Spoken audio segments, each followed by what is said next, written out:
Well, hello friends, I hope you're having a great day today. I hope by faith you're believing that God is just going to do great things all day long in this day. So why don't you just go ahead and gather your faith around you and let's go out of here today and let's just believe that God has great things in store. Welcome to the Tuesday edition of Take 5.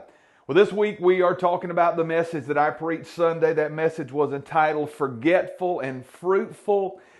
We're pulling that from the life of Joseph. We've been talking about Joseph a good while now, and there's a lot to learn in his life. If you haven't done it yet, I encourage you to take the time to read Genesis chapter 37 through Genesis chapter 50, and it covers all of the life of Joseph and the events that happened there from the time that he was 17 until the time that he died at 110.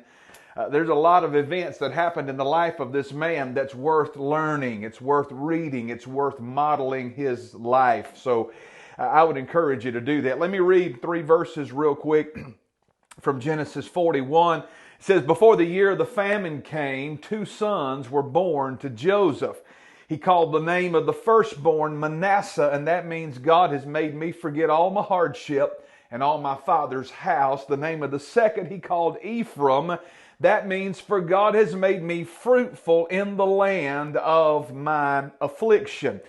And that's where we get the title, Forgetful and Fruitful. Now this week we're just talking about forgetful. We'll deal with fruitful next week, but we're just talking about forgetful and really trying to understand what that meant to the Hebrews when they talked about forgetting something.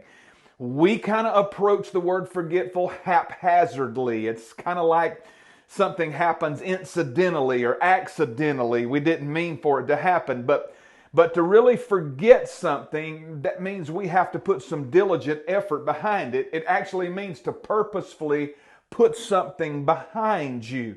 It means to have memories of the past but not be bound by their restraints. And lastly, it means to acknowledge the past while turning away from it with no intention of ever returning.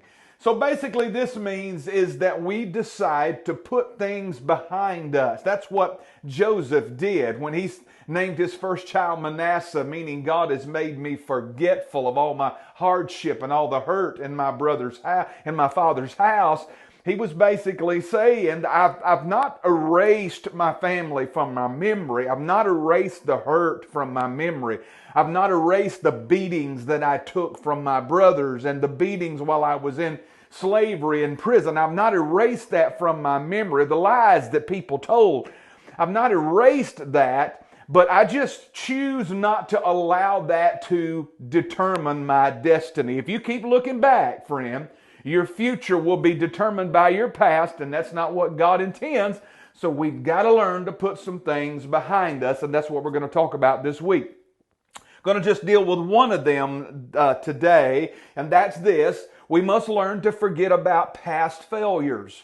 We've got to learn to put failure behind us and move forward, and don't allow past failure to hinder us from making progress with God. If you have lived, you have failed. And here's something else for you that I know you don't want to hear. If you continue to live, you're probably gonna fail again somewhere along the way. And so we need to learn how to deal with that. One of the greatest examples to me is the life of Peter and some of the things that he endured. And then when you look at what he become to the New Testament church, man, it's awesome. And it also lets us know he learned how to forget past failure.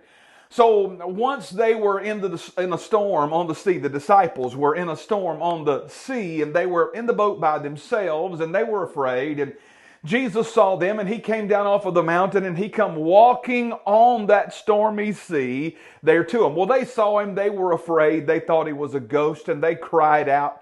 And he said, "It's me, don't be afraid, everything's going to be all right." Well, Peter said, "Lord, if it's you, let me come out to you on the water." Jesus said, "Come on, it'll be all right." Peter jumps down over the side of the ship, and he goes walking on that stormy sea out there to Jesus. And he's doing pretty good for a while, but then he got distracted like we talked about last week. He got distracted, got his eyes off of Jesus, began to look at the waves and the wind and the lightning that was flashing and the thunder that was crashing, and looking at all of these things, got his eyes off Jesus. His faith descended and he fell into the water, and he would have drowned, but he called out to Jesus to help him. Jesus reached down, picked him up, gave him a stern rebuke, and then they walked back to the ship together there. Now, Peter failed for sure that day, and that was detrimental because he failed in front of Jesus, but he also failed in front of the disciples, and sometimes it's more difficult to fail in front of people than it is to fail in front of God. We kind of expect God to always be merciful and forgiving, don't we? And people, not so much. And so that was a decision he had to make. When he sank into the water, he had to decide, do I just want to go ahead and sink and drown and get this over with and not have to hear what I might hear and experience the ridicule and scorn from the disciples? Or do I want to cry out to Jesus and let him pick me up so that I can walk with him one more time? It's not the failure in itself that's that bad, because God knew that we were going to fail when he called us. The real milestone is how we perceive our failure.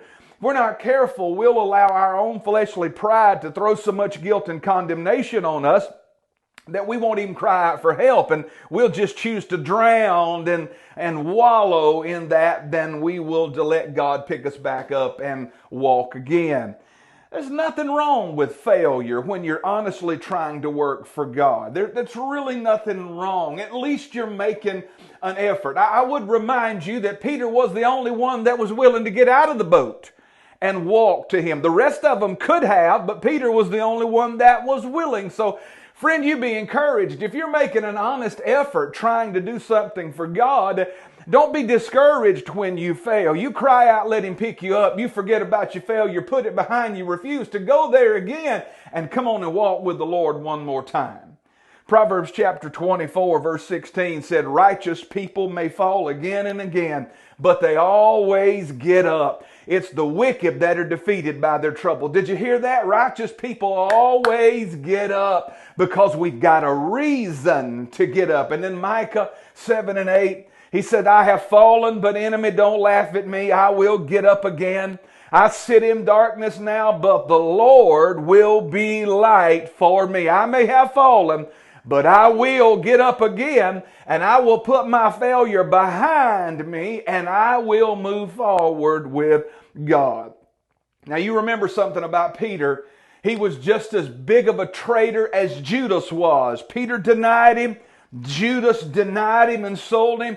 The only difference between the two, Peter learned how to forget about his failure, put it behind him, and choose never to go back there again. And Judas did not. And because Judas could not put his failures behind him, he ended up going out and hanging himself by the neck. Friend, if you don't learn to get over your past failures, they will choke the life out of you just like it did Judas there on that day. But if you will learn to put it behind you, there is a God who is waiting to pick you up and cause you to walk with him one more time.